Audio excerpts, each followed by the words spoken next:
បាទសួស្តីបងប្អូនទាំងអស់គ្នាសម្រាប់ថ្ងៃនេះខ្ញុំមាននៅអត្ថបទមួយដើម្បីចែករំលែកជូនទៅកាន់បងប្អូនយើងទាក់ទងជាមួយនឹងផលវិជ្ជមានទាំង7យ៉ាង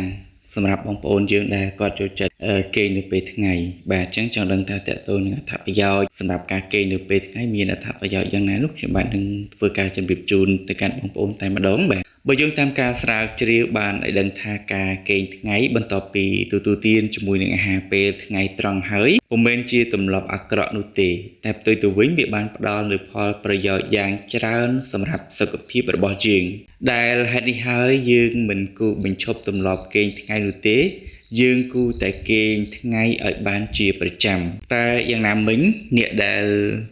គេងគួរតែដឹងថាការគេងថ្ងៃត្រឹមតែមួយស្របក់កន្លះម៉ោងឬក៏1ម៉ោងគឺគ្រប់គ្រាន់ហើយមិនគួរគេងលើសពី1ម៉ោងនោះទេព្រោះវាអាចធ្វើឲ្យប៉ះពាល់ទម្លាប់រស់នៅជាប្រចាំថ្ងៃប៉ះពាល់ដល់ដំណេកយប់ឡើងថែមទាំងខាតពេលវេលាធ្វើកិច្ចការងារផ្សេង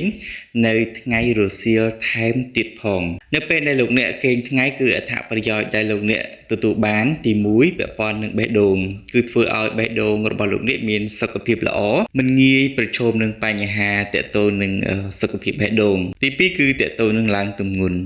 ប្រសិនបើលោកអ្នកគេងយប់មិនគ្រប់គ្រាន់អ្នកគួរតែគេងថ្ងៃបន្ថែម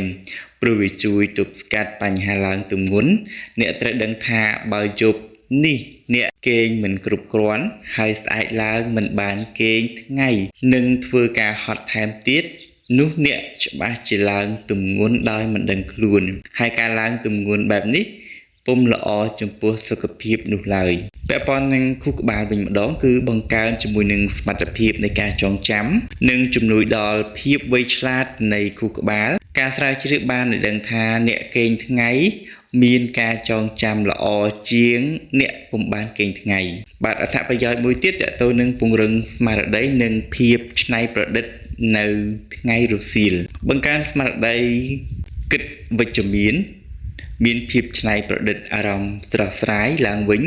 និងមានការប្រុងប្រយ័ត្នខ្ពស់ចំពោះអ្នកដែលធ្វើការងារទាំងងងុយគេងនិងអ្នកធ្វើការងារដែលបានគេងថ្ងៃគ្រប់គ្រាន់គឺមានលទ្ធផលការងារមិនដូចគ្នានោះទេដោយភាគច្រើនអ្នកដែលធ្វើការងារដែលគេងថ្ងៃគ្រប់គ្រាន់ទទួលបាននូវលទ្ធផលល្អជាងជាពិសេសក្នុងកំឡុងពេលបើកបរគឺមិនងាយប្រឈមនឹងបញ្ហាគ្រោះថ្នាក់ចរាចរណ៍នោះទេបាទអត្ថប្រយោជន៍មួយទៀតទាក់ទងនឹងសរសៃឈាមនិងសម្ពាធឈាមគឺជួយសម្រួលដល់សរសៃឈាម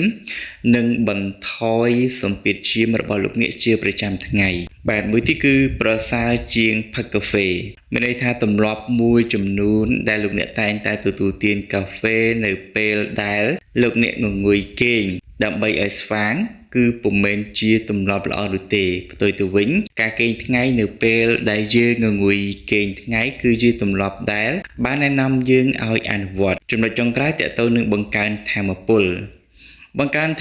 ដល់រាងកាយឡើងវិញបន្ទាប់ពីរាងកាយបានបំពេញការងារមួយព្រឹកឬហត់ពីយប់បាទសូមអរគុណសម្រាប់ការតាមដានទស្សនារបស់លោកអ្នកជួបច្បាស់នៅវីដេអូក្រោយៗទៀតសូមអរគុណ